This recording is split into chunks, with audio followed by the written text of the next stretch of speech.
Halo teman-teman, perkenalkan nama saya Ciara Monika Salindeho, NIM 1974-2010-63, kelas A2 Hukum semester 4 dengan mata kuliah Hukum Tindak Pidana Khusus, jurusan Ilmu Hukum Universitas Pembangunan Indonesia Manado.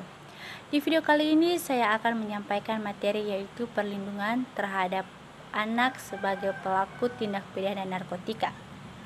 Di zaman sekarang ini dunia semakin berkembang dan tindak kriminal juga semakin berkembang. Sebagai contoh yang dapat dijumpai pada masyarakat salah satunya adalah tindak pidana narkotika. Tidak hanya orang perorangan saja yang melakukan tindak kriminal ini, namun juga melibatkan kelompok tertentu dalam masyarakat. Jika narkotika disalahgunakan akan berdampak negatif terhadap kehidupan masyarakat, bangsa, dan negara. Ada juga jenis sanksi pidana terhadap anak yang melakukan tindak pidana narkotika. Dalam hukum pidana, tindak pidana narkotika merupakan salah satu perbuatan melawan hukum yang bersifat khusus.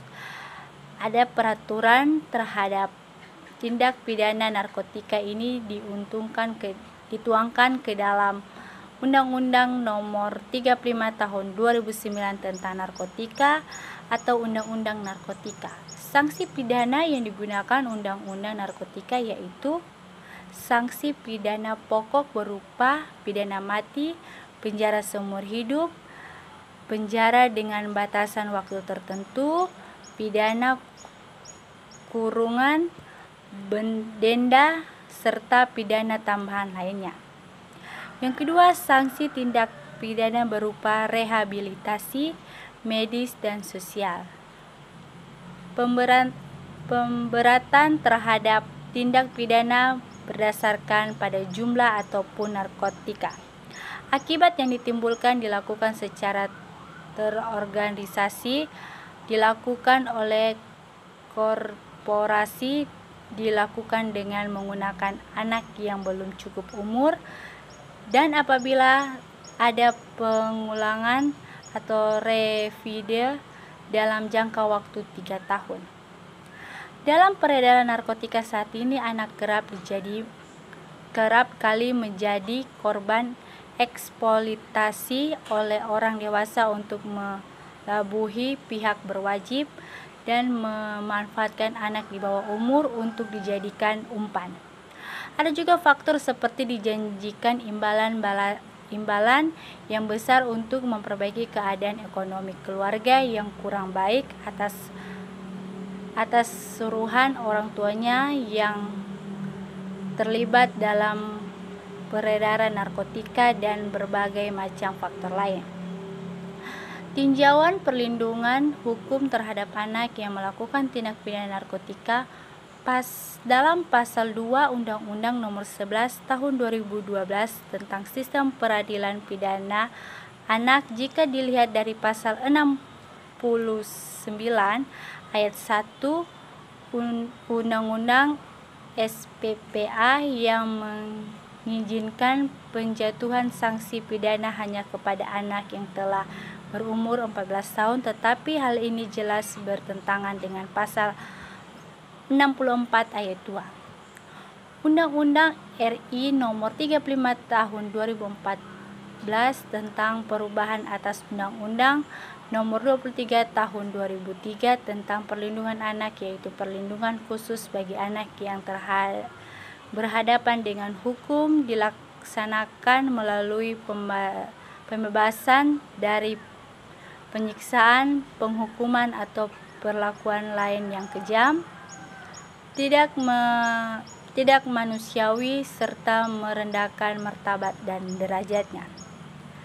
Serta pasal 64 ayat 2 yaitu penghindaran dari penangkapan, penahanan, atau penjara kecuali sebagai upaya terakhir dalam waktu yang paling singkat.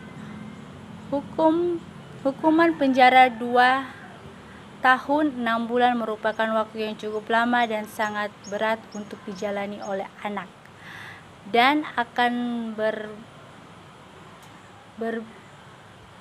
berimbas pada pertumbuhan dan perkembangan di usianya. Walaupun anaknya disebut dalam putusan tersebut secara sah dinyatakan melanggar hukum, yang tersebut wajib mendapatkan perlindungan hukum sesuai dengan ketentuan yang diatur dalam UU SPPA dan Undang-Undang Perlindungan Anak, mengingat bahwa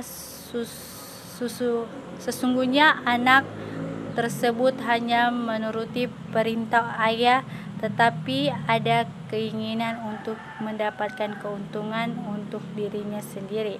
Ia melakukan perbuatan tersebut sebagai wujud sikap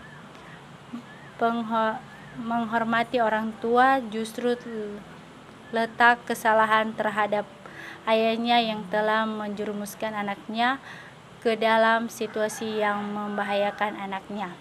Kesimpulan dari kasus tindak pidana, Undang-Undang tentang Narkotika tidak mengatur ketentuan secara khusus berkaitan dengan anak sebagai subjek hukum khusus di dalam tindak pidana narkotika, maka ketentuan pidana yang lanjut diatur dalam Undang-Undang tentang Sistem Peradilan Pidana Anak dan Undang-Undang Perlindungan Anak dengan tindak mengesampingkan Undang-Undang Narkotika. Putusan yang terkait dengan peminahan anak sebagai pelaku tindak pidana narkotika dapat dilihat dalam kasus di Ginyar dengan nomor putusan 2 PID Sus Anak 2015 PNG, di mana seorang anak yang diminta ayahnya untuk menyatakan narkotika. Putusan ini menyatakan bahwa seorang anak yang masih